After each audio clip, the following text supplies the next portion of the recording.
Baiklah, bismillahirrahmanirrahim. Assalamualaikum warahmatullahi wabarakatuh.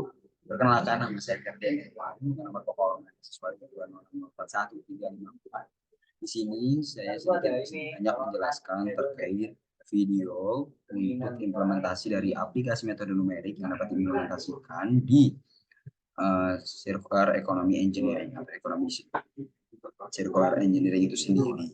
Nah, oleh karena itu, step awalnya di mana implementasi video ini adalah di proses DAI 5, yaitu initial thinking.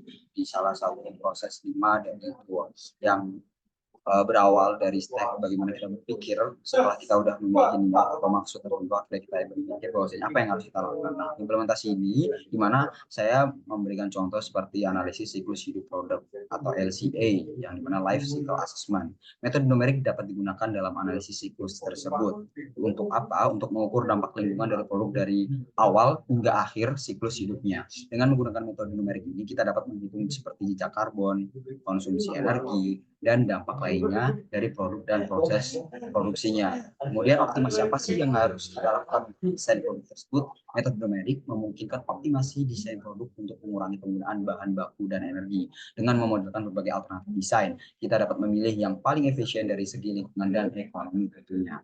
Nah, prediksi kinerja sistem sirkular ekonomi pun dapat kita lihat di mana metode numerik dapat digunakan untuk memprediksi kinerja sistem sirkular ekonomi. Misalnya, kita dapat memodelkan aliran material dan energi di dalam pabrik daur ulang. Kemudian terkait conscious thinking, di mana kesadaran tentang dampak lingkungan dan sosial dari keputusan teknis sangat penting dari circular economy engineering ini. Ini terkait conscious thinking itu sendiri setelah initial thinking. Nah, itu adalah salah satu contohnya. Namun ada beberapa hal yang juga dapat diimplementasikan dari metode numerik ini. Pada kasus kali ini, kita akan mencoba memadukan antara metode numerik dengan metode DAI 5 itu sendiri, di mana metode numerik sendiri ialah suatu terapan ilmu yang dipakai untuk menyelesaikan permasalahan matematis yang tidak dapat diselesaikan secara analitik. Sementara metode numerik dapat digunakan dalam menyelesaikan beberapa permasalahan, salah satunya adalah ekonomi sirkuler. Nah, metode numerik memiliki peran penting dalam menyelesaikan masalah ekonomi sirkular. Ekonomi sirkular sendiri adalah model ekonomi yang bertujuan untuk mengurangi limbah dan memaksimalkan penggunaan sumber daya dengan mendaur ulang, memperbaiki, dan menggunakan kembali produk dan material dalam siklus tertentu. Nah, untuk salah satu contoh dari sebelumnya, kita dapat melihat permasalahan ekonomi atau sirkular yang dapat diselesaikan melalui pendekatan metode numerik yang didasarkan oleh kesadaran atau conscious thinking. Ya, ini selanjutnya attention merupakan perwujudan dari hal tersebut. Itu adalah penerapan-penerapan yang nantinya bisa kita implementasikan ke metode numerik terhadap ekonomi sirkular engineering itu sendiri dari proses DAI 5.